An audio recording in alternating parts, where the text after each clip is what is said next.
Hi friends, welcome back to my channel. ரொம்ப நாளைக்கு அப்புறம் திரும்பி வந்திருக்கேன். இன்றைக்கி என்ன செய்யலான்ட்டு யோசிச்சு கடைசியில் எங்கள் மதுரையில் அவன் குக் பண்ண சொல்லியிருக்கேன். ஸோ அவங்க ஒரு சிம்பிளான சமைக்கவே தெரியாதவங்க கூட ஈஸியாக சமைச்சிடுற மாதிரி ஒரு ஃபிஷ் கிரேவி செய்ய போகிறாங்க. நான் அவங்களுக்கு ஜஸ்ட் ஹெல்ப் மட்டும்தான் பண்ண போகிறேன். ஸோ அதுக்கு நான் என்ன பண்ணியிருக்கேன், ஃபஸ்ட்டு ஒரு 2-3 தக்காளி, உரிச்சு வச்சுருக்க பூண்டு, இது எல்லாத்தையும் ஆட் பண்ணி நல்லா அது ஒரு ஃபைன் பேஸ்ட்டாக அரைச்சி வச்சுருக்கேன். ஸோ நம்ம ஹெல்பிங் மட்டும்தான், அவங்க தான் ஃபுல் அண்ட் ஃபுல்லாக சமைக்க போகிறாங்க. ஏன்னா அவங்க தான் சூப்பராக சமைப்பாங்களே.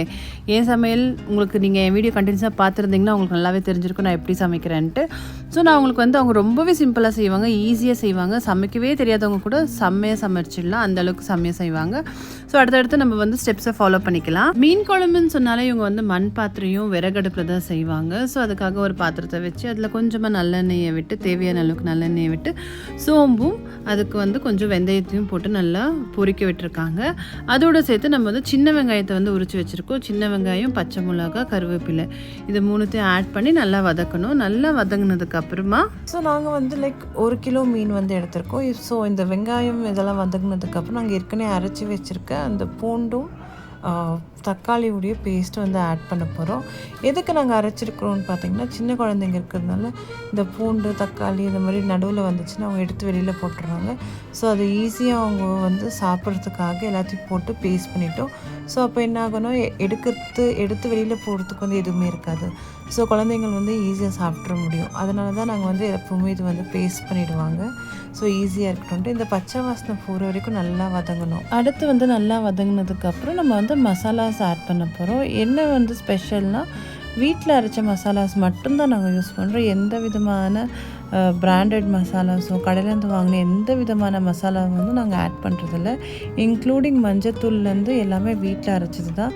மஞ்சள் அதுவும் வீட்லேயே விளைய வச்சு அந்த மஞ்சள் கிழங்குலேருந்து தான் எடுத்து அரைச்சி வச்சுருக்கோம். ஸோ அதனாலேயே இந்த குழம்பு ரொம்ப டேஸ்டியாக இருக்கும். நாங்கள் காரம் எப்பவுமே கம்மியாக தான் யூஸ் பண்ணுவோம். ஏன்னா குழந்தைங்கள் பெரியவங்க இருக்கிறதுனால காரம் எப்பவுமே கம்மியாக சாப்பிடுவோம். ஸோ உங்களுக்கு காரம் அதிகமாக தேவைப்பட்டுச்சுன்னா அதுக்கேற்ற மாதிரி நீங்கள் ஆட் பண்ணிக்கலாம். நாங்கள் 2 ஸ்பூன் மிளகாய் தூள், கொஞ்சம் மஞ்சத்தூள், தனியாத்தூள், அதுக்கப்புறம் சோம்புத்தூள், இது எல்லாத்தையும் ஆட் பண்ணி அந்த மசாலாவில் நாங்கள் ஆட் பண்ண போகிறோம். ஆட் பண்ணிவிட்டு நல்லா வதங்கணும். வதங்கினதுக்கப்புறம் மசாலாலாம் நல்லா கம்பைண்ட் ஆகணும். அது வரைக்கும் நம்ம கொஞ்சம் நல்லா கிளறி விட்டுக்கணும். இந்த மசாலாவில் என்ன விஷயம்னு பார்த்திங்கன்னா, நாங்கள் எந்த வீட்டில் சாம்பார் ஆகட்டும் எது பண்ணாலுமே இந்த மசாலாஸ் மட்டும்தான் யூஸ் பண்ணுவோம். மேக்ஸிமம் வெறும் மஞ்சத்தூள், தனியாத்தூள், மிளகாத்தூள். அந்த தனியாத்தூளில் இவங்க இன்னும் அடிஷ்னலாக சில விஷயங்கள் எல்லாத்தையும் ஆட் பண்ணிடுவாங்க. ஸோ அதனாலேயே அந்த தனியாத்தூள் ரெகுலர் ப்ளெயின் தனியாவாக இல்லாமல் அதில் இன்னும் கொஞ்சம் மசாலாஸ் எல்லாம் சேர்த்து ஆட் பண்ணுறதுனால அது எப்பவுமே ஒரு நல்ல டேஸ்ட் கொடுக்கும். ஈவன் கறி குழம்பு செஞ்சாலும் சரி, எதுவுமே நாங்கள் இது மட்டும்தான் யூஸ் பண்ணுவோம். வேறு எந்த ஒரு அடிஷ்னலாக எந்த பவுடரும் யூஸ் பண்ணுறதில்ல. நான் இன்னொரு நாள் உங்களுக்கு கண்டிப்பாக அந்த தனியாத்தூளுடைய ரெசிபியை நான் உங்களுக்கு ஷேர் பண்ணுறேன். அந்த மசாலாவை எப்படி அரைக்கிறதுன்ட்டு, என்னென்ன இன்க்ரீடியன்ஸ் அதில் ஆட் பண்ணுவாங்கன்னு சொல்லிட்டு. ஓகேங்களா? ஸோ இப்போ மசாலா நல்லா பைண்ட் ஆகிடுச்சு. அதுக்கப்புறம் தேவையான அளவுக்கு தண்ணி ஊற்றுறோம். தண்ணி ஊற்றி கொஞ்சம் நேரத்தில் நல்லா கிளறி விட்டுட்டு, அப்புறம் ஏற்கனவே எடுத்து வச்சுருக்க புளி கரைசலை நல்லா கரைச்சிட்டு அதையும் ஆட் பண்ணுறோம். மீன் குழம்புக்கு எப்பவுமே கொஞ்சம் புளி தூக்கலாக இருக்கணும். சில பேர் கம்மியாக ஊற்றுவாங்க, சில பேர் அதிகமாக ஆகிடுவாங்க. கம்மியாகவும் இருக்கக்கூடாது, அட் த சேம் டைம் ரொம்ப அதிகமாகவும் இருக்கக்கூடாது. நமக்கு தேவையான அளவுக்கு கரெக்டான ஒரு இதில் ஊற்றினோம்னா அது ரொம்ப நல்லா டேஸ்ட்டாகும். புளியெல்லாம் ஊற்றி முடிச்சதுக்கப்புறம் நல்லா அந்த ஒரு மூடி போட்டு மூடிடணும். நல்லா கொதிக்க ஆரம்பிச்சிடும். கரெக்டாக கொதிக்கிற டைமில் மீனை நம்ம எடுத்து அதுக்குள்ளே போட ஆரம்பிச்சிடணும். மீன் போட்டோம்னா ஒரு 10 நிமிஷம் தான் மேக்ஸிமம். ஏன்னா மீன் சீக்கிரமாக வெந்துடும். ஸோ அதனால் நமக்கு ரொம்ப டைம் எடுக்காது. யூஸ்வலாக மீன் குழம்புக்கு மீனை கழுவி க்ளீன் பண்ணுறது தான் பெரிய விஷயம். அதுக்கு தான் ரொம்ப டைம் எடுக்கும். தவிர மொத்தமாகவே மீன் குழம்பு செய்கிறதுக்கு ஹார்ட்லி 10 to 15 மினிட்ஸ் தான் ஆகும். அதுவும் விறகடுப்பில் இன்னும் சீக்கிரமாக ஆகிடும். விறகடுப்பில் மேக்ஸிமம் ஒரு 7 to 8 மினிட்ஸ் தான். 7 10 மினிட்ஸே வச்சுக்கோங்களேன். அதுவே கேஸ் ஸ்டவ்னு பார்த்தா ஒரு 15 மினிட்ஸ் ஆகும். ஸோ நம்ம எல்லாம் இருக்கிற மீனெல்லாம் போட்டுருவோம். மீனெல்லாம் போட்டு முடிச்சதுக்கப்புறம் ஒரு 5 to 7 மினிட்ஸ் நம்ம வெயிட் பண்ணோம். வெயிட் பண்ண உடனே ஆல்மோஸ்ட் அது கொதிக்க ஆரம்பிச்சிடும். கொதித்து நம்ம ஆஃப் பண்ணலான்ற டைமில் நம்ம அரைச்சி வச்சுருக்க தேங்காவை எடுத்து அதில் போடணும், ஆட் பண்ணணும். அது வந்து ஒரு நல்ல ஒரு டேஸ்ட் கொடுக்கும், இன்னும் கொஞ்சம் திக்னஸை கொடுக்கும்.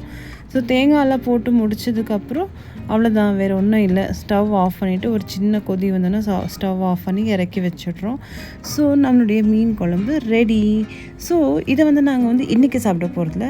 ஸோ நாங்கள் இன்றைக்கி வந்து மீன் குழம்பு செஞ்சு வச்சுட்டு அடுத்த நாள் தான் நாங்கள் இதை வந்து யூஸ் பண்ண போகிறோம். ஸோ எப்போவுமே வந்து அன்றைக்கி சமைச்சு அன்றைக்கே சாப்பிட்றத விட இன்றைக்கி சமைச்சு அடுத்த நாள் வந்து நம்ம சாப்பிடும்போது தான் அந்த மீன் குழம்புடைய ரியல் டேஸ்ட், அந்த ஒரு பழைய மீன் குழம்பு இருக்கிற டேஸ்ட்டே வந்து ருசியே தனி. அதனால அதுவும் மண் பானையில் நம்ம செஞ்சுருக்கோம், மண் பாத்திரத்தில் செஞ்சுருக்கோம், அந்த டேஸ்ட் வந்து இன்னும் வேறு லெவலில் இருக்கும். அடுத்த நாள் வந்து காலையில் இட்லி தோசைக்கும் சாதத்துக்கும் எல்லாத்துக்குமே வந்து அது ஆகிடும். ஸோ இந்த ஒரு சிம்பிளான சூப்பரான ரெசிபி உங்களுக்கு பிடிச்சிருக்கும்னு நினைக்கிறேன். நீங்களும் ட்ரை பண்ணி பாருங்கள். ஸோ இதோட இந்த வீடியோவை நான் முடிச்சுக்கிறேன். இந்த வீடியோ உங்களுக்கு பிடிச்சிருக்கும் நான் நம்பரை பிடிச்சிருந்துச்சுன்னா கண்டிப்பாக மறக்காமல் லைக் பண்ணுங்கள், கமெண்ட் பண்ணுங்கள், ஷேர் பண்ணுங்கள், அண்ட் மறக்காமல் சப்ஸ்கிரைப் பண்ண மறந்துடாதீங்க.